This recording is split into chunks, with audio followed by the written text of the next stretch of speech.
It's time for another edition of Coach's Corner with women's basketball coach Matilda Mossman. Hello again and welcome to Coach's Corner with head coach Matilda Mossman, University of Tulsa women's basketball. And coach, you had that midweek bye. It didn't help you, unfortunately. You go to Cincinnati, and that was a tough one, wasn't it? It was, and we just got off to a bad start. We go down the first time and we give up an offensive rebound and they score off of it. We go down to our end, we turn it over, they go back to their end. Again, the first shot defense is good, but they get an offensive rebound, stick it in, and then we go down to our end, take a bad shot, they come back to their end, hit a three. So now it's 7-0, and we can never recover from that. In fact, first quarter, we end up, it's 23-3. Wow. And Crystal Polk hits one of two free throws, so that's our first point of the game.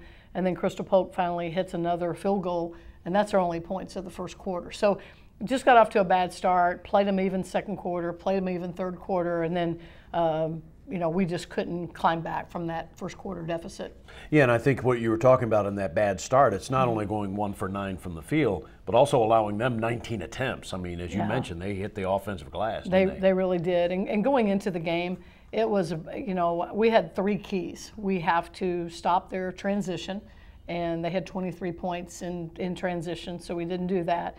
We wanted to make sure we were good on box outs, not give up offensive rebounds, and they got 18 or 19 of those, and then we wanted to take care of the ball, and we didn't do that either. So we just weren't very effective at either end on that particular night. Yeah, and it's a tough game when you're on the road, especially. The other team is kind of charged up because this is a Cincinnati team that you defeated at home and defeated, I think, double digits, right? Right, and Nakira Gowings is their leading scorer, and Nakira did not play against us here in Tulsa.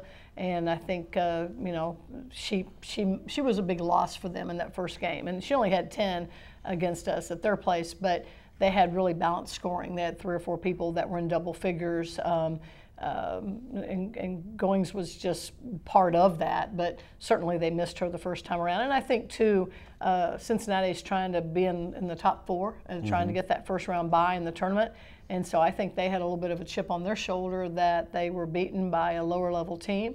And so I thought they came out and played like a team on a mission. I really felt like they played much more aggressively than we did. They just got, like we mentioned, they got after offensive rebounds. And we were just kind of played on our heels the entire night.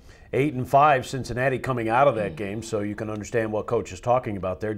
Was there any bright spots? Anybody play well for you? Well, Morgan Brady kind of kept us in it early on. She hit 2 or 3 buckets in the first half, and I think she and Crystal ended up being our leading scorers. I think Crystal was the only one in double figures, and then Morgan had 9. So really, those two kind of held it together for us. We just couldn't get a lot of scoring around them. Yeah, and you get back home, and obviously you don't have any more of the weekend or midweek buys or anything, so now it's a couple of games this week, and I guess the good part is, you get back at it on Tuesday, so you want to just get back, on the court and get back to the drawing board, right? Yeah, it's we got East Carolina on Tuesday, and that was a tough game for us here at home, or at their place. We got down 13 in the game, and we fought back and took a lead with, I think, 1:11 to play. Took a 3-point lead. I think Shug hit a basket, made a free throw.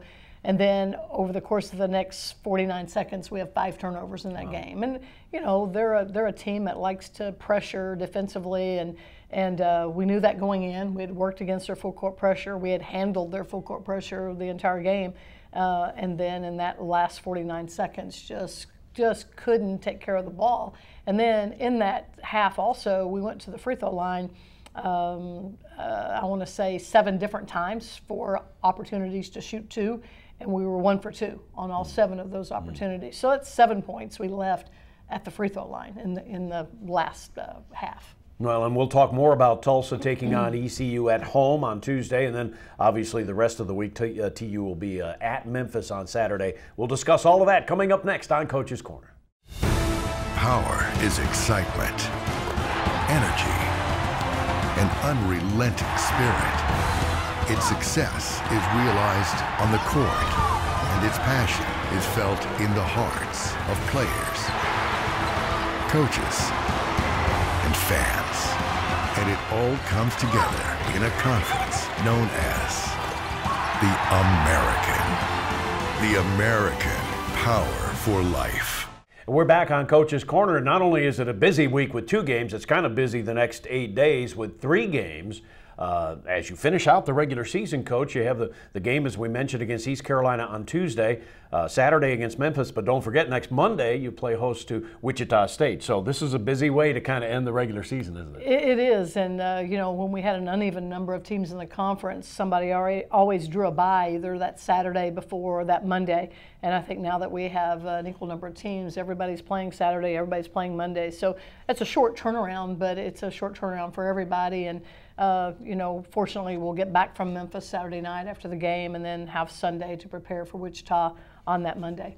And of course, as the Hurricane hosting East Carolina on Tuesday, we want you to come on out to the Reynolds Center, but 2 out of the 3 games at home for TU, obviously on Tuesday and then next Monday against Wichita State. But what about at Memphis coming up on Saturday? Certainly a weekend game important on the road to maybe gather momentum, or? Yeah, you know, we hope so.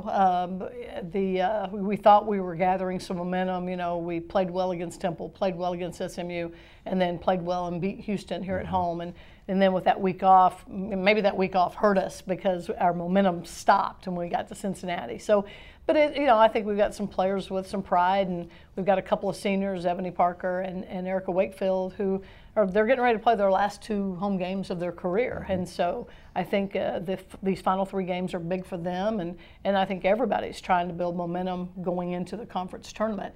And so, you know, particularly for these 2 seniors, you want to do the best job you can and give yourself the best chance going into the tournament. Yeah, senior day next Monday against Wichita State, and it was way back December 30th when you started the league season. Yeah. First ever game for Wichita State in the American Athletic Conference. You went up there and got a nice win. We did, and you know, it was Wichita State's first game ever in the American. Our first time to play Wichita State in a long, long time. So we were able to go there and get the win on their court. And now it's been a long time. You know, yeah. You got 16 conference games, and we play them first and last. So there's 14 games in between.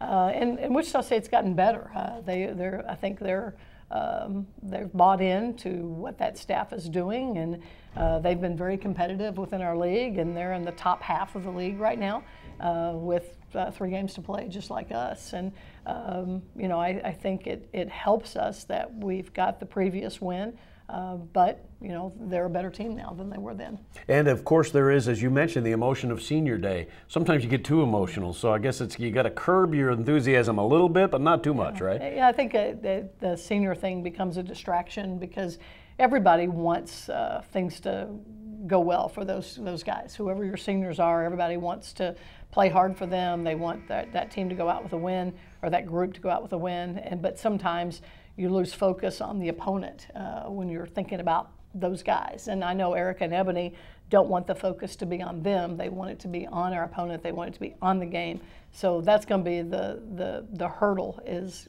just maintaining our focus for Wichita State. Well, Coach, have a great week, and we will talk to you after the Wichita State game for our final Coach's Corner heading into conference tournament play. Thank you. Sounds good. Thank you. The head coach of the Golden Hurricane, Matilda Mossman, and that's Coach's Corner.